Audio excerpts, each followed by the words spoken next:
Good day everyone, especially to our subject advisor, Sir Felicito Vallega. This is Jenaline Tagilidan Solidad and I am the reporter for today's topic, the freshwater. For the introduction, water is essential for the survival of all living things in Earth, including humans, animals, and plants.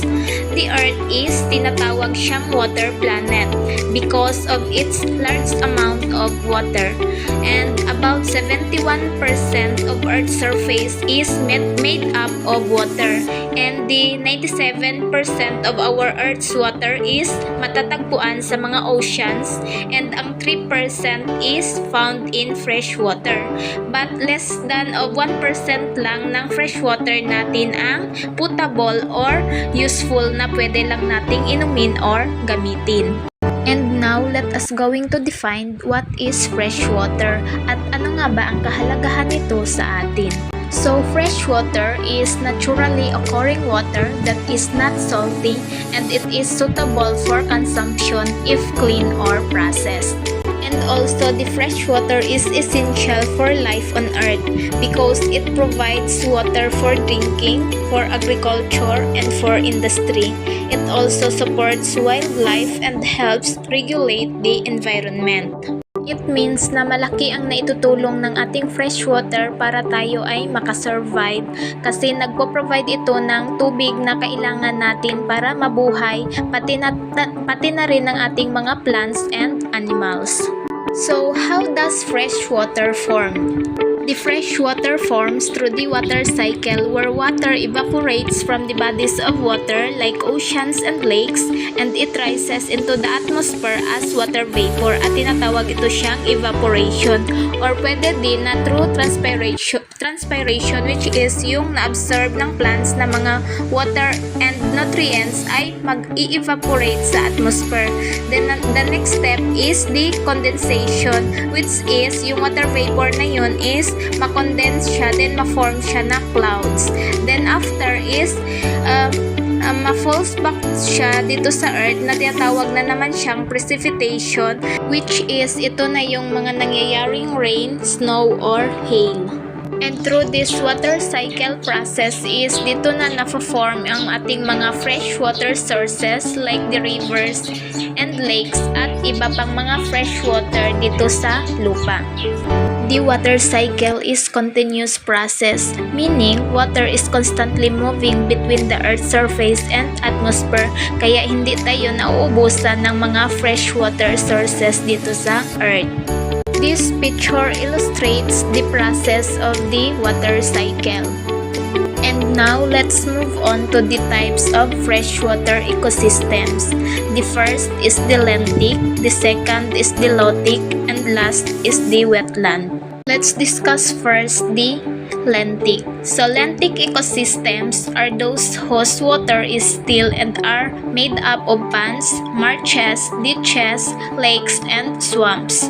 So, this ecosystem ranges in size from very small ponds or pools that may be temporary to large lakes. Ibig sabihin na this lentic ecosystem, that type of freshwater ecosystem is, ang water nito is naga-still lang which is hindi siya naga-flow. Example nito is yung mga ponds and mga lakes. And the next one is the lotic. So the lotic ecosystems are characterized by flowing waters.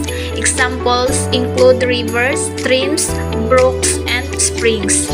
So, itong lotic is kabaliktaran naman ng lentic. Kung sa lentic is yung water is naga-still lang, dito sa lotic is dito na naga-flow yung water. Example nito is yung mga rivers, mga streams, and mga springs.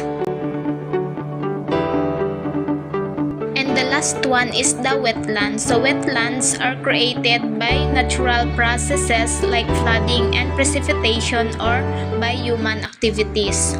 So, nabubuo naman itong wetlands kapag may mga natural processes katulad ng mga pagbaha or sanhi ng mga human activities.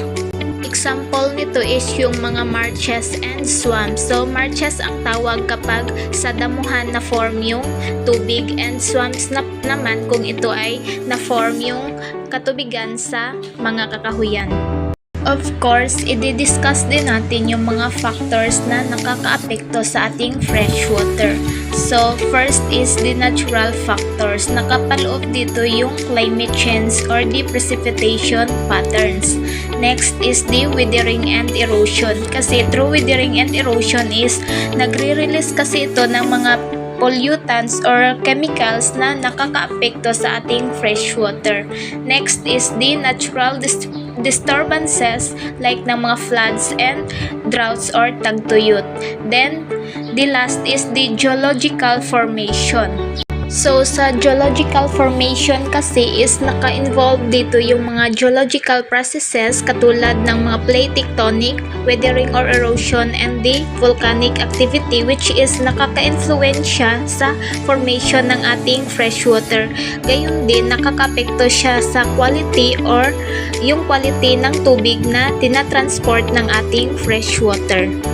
The next one is the human factors. Nakapaloob dito yung pollution, the over-extraction or yung sobrang paggamit ng ating freshwater, the deforestation which is kung nagkakaroon ng deforestation is mag-i-increase yung case ng erosion which is nagre-release nga yung erosion ng mga pollutants or chemicals sa ating bodies of water.